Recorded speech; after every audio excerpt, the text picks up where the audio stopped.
ಸನ್ಮಾನ್ಯ ಶಿವಮೊಗ್ಗದ ಮತಬಾಂಧವರೇ, ನಾವೀಗ ಸಂಕ್ರಮಣ ಸ್ಥಿತಿಯಲ್ಲಿದ್ದೇವೆ.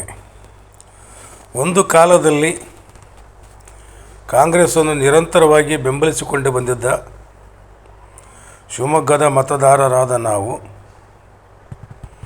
ಮಡುಗಟ್ಟಿದ ಕಾಂಗ್ರೆಸ್ನಲ್ಲಿ ತಲೆ ಎತ್ತಿ ನಿಂತಿದ್ದ ಗೂಂಡಾ ಸಂಸ್ಕೃತಿ ಇವೆಲ್ಲವನ್ನು ವಿರೋಧಿಸಿ ಅನಿವಾರ್ಯವಾಗಿ ಒಂದು ಕಾಲಘಟ್ಟದಲ್ಲಿ ರೈತ ನಾಯಕರೆಂಬ ಅಭಿದಾನ ಹೊಂದಿದ್ದ ಯಡಿಯೂರಪ್ಪನವರ ಕಾರಣಕ್ಕಾಗಿ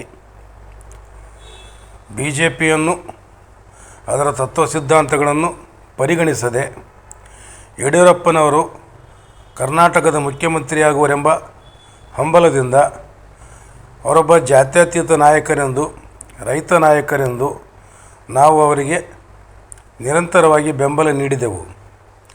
ಆದರೆ ಆ ಬೆಂಬಲವನ್ನು ಅವರು ಕೇವಲ ತಮ್ಮ ಕುಟುಂಬದ ಏಳಿಗೆಗಾಗಿ ಆಸ್ತಿ ಸಂಪತ್ತು ಮಾಡಿಕೊಳ್ಳಲು ಮತ್ತು ಮಕ್ಕಳನ್ನು ಶಾಸಕರು, ಸಂಸದರನ್ನಾಗಿ ಬೆಳೆಸಲು BJP ಪಕ್ಷದಲ್ಲಿ ತಾವು ಪ್ರಶ್ನಾತೀತ ನಾಯಕರಾಗಲು ಬಳಸಿಕೊಂಡಿರುವುದು ಸ್ಪಷ್ಟವಾಗಿದೆ.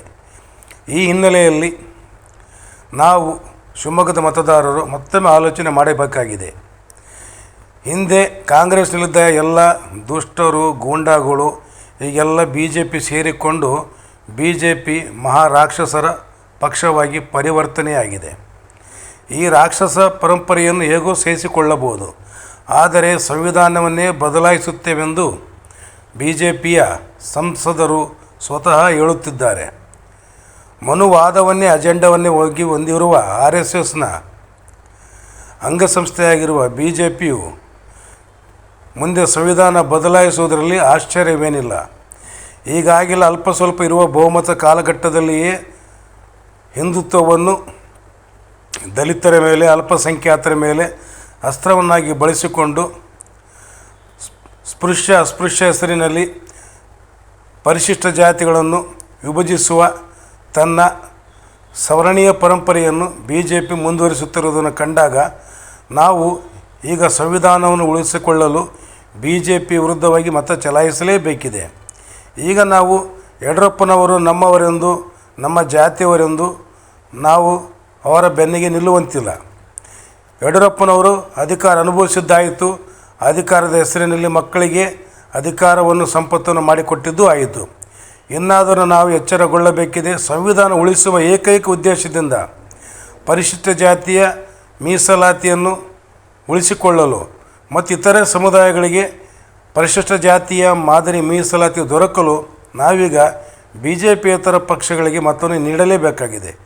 ಕರ್ನಾಟಕದ ಮಟ್ಟಿಗೆ BJPಗೆ ಪರ್ಯಾಯವಾಗಿ ಕಾಂಗ್ರೆಸ್ ಹೊರತುಪಡಿಸಿ ಬೇರೆ ಯಾವುದೇ ಪಕ್ಷ ಇಲ್ಲದೇ ಇರುವುದರಿಂದ ನಾವೆಲ್ಲರೂ ಜಾಗೃತರಾಗಿ ಅನಿವಾರ್ಯವಾಗಿ ಈಗ ಪರಿಶುದ್ಧವಾಗಿರುವ ರಾಹುಲ್ ಗಾಂಧಿ ನೇತೃತ್ವದ ಸಿದ್ದರಾಮಯ್ಯನವರ ದಕ್ಷ ಆಳ್ವಿಕೆಯಲ್ಲಿರುವ ಕಾಂಗ್ರೆಸ್ ಪಕ್ಷವನ್ನು ನಾವು ತುಂಬ ಮನಸ್ಸಿನಿಂದ ಬೆಂಬಲಿಸಿ ನಾವು ಶಿವಮೊಗ್ಗದ ಮಟ್ಟಿಗೆ ಕುಟುಂಬ ರಾಜಕಾರಣವನ್ನು ತೊಡೆದು ಹಾಕಲು BJP ಮತ್ತು ಕಾಂಗ್ರೆಸ್ನ ಕುಟುಂಬದ ಅಭ್ಯರ್ಥಿಗಳನ್ನು ನಾವು ಸೋಲಿಸಲು ಪಣ ತೊಡೋಣ. ಇನ್ನು ಉಳಿದ ಕಡೆಗೆ ಕಾಂಗ್ರೆಸ್ ಪಕ್ಷ ನಿಜಕ್ಕೂ ಗೆಲುವಿಗೆ ಅರ್ಹವಾದ ಪಕ್ಷ. ಜನಸಾಮಾನ್ಯರು, ಬಡವರು ಅವರ ಪರವಾಗಿ ನಿರಂತರವಾಗಿ ಕೆಲಸ ಮಾಡುತ್ತಿರುವ ಪಕ್ಷವಾಗಿರುವುದರಿಂದ ಈಗಾಗಲೇ ಎಲ್ಲ ಭ್ರಷ್ಟರು, ಗೂಂಡಾಗಳು BJPಯಲ್ಲಿ ಸೇರಿಕೊಂಡಿರುವುದರಿಂದ ನಾವು ಯಾವುದೇ ಆತಂಕ, ಅಂಜಿಕೆ, ಅಳುಕಿಲ್ಲದೆ ಕಾಂಗ್ರೆಸ್ಗೆ ಮತ ನೀಡಬಹುದು. ಆದ್ದರಿಂದ ಈ ಮೂಲಕ ನಾನು ತಮ್ಮಲ್ಲಿ ಕೇಳಿಕೊಳ್ಳುವುದೇನೆಂದರೆ, ಶಿವಮೊಗ್ಗದ ಮತದಾರರು ಯಾವುದೇ ಕಾರಣಕ್ಕೆ ನಾವು BJPಗೆ ಮತವನ್ನು ನೀಡುವುದು ಬೇಡ. ಅದೇ ರೀತಿ ಕರ್ನಾಟಕದಲ್ಲಿ ಕೂಡ ಮಾತ್ರವಲ್ಲ, ಭಾರತದಲ್ಲಿ ಇತರೆಡೆ ಕೂಡ ನೀವು ಈ ಸಂದೇಶವನ್ನು ಹರಡಿ ದೇಶವನ್ನು ಉಳಿಸಲು, ಸಂವಿಧಾನ ಉಳಿಸಲು, ಮೀಸಲಾತಿಯನ್ನು ರಕ್ಷಿಸಿಕೊಳ್ಳಲು, BJPಯನ್ನು ಅಧಿಕಾರದಿಂದ ದೂರ ಇಡಲು ನಾವು BJPಯೇತರ ಮುಂಚೂಣಿಯಲ್ಲಿರುವ ಪಕ್ಷಗಳಿಗೆ, ಕಾಂಗ್ರೆಸ್ ನೇತೃತ್ವದ INDIAಗೆ ನಾವು ಮತ ನೀಡೋಣೆಂದು ಈ ಮೂಲಕ ತಮ್ಮಲ್ಲಿ ನಿವೇದಿಸಿಕೊಳ್ಳುತ್ತೇನೆ.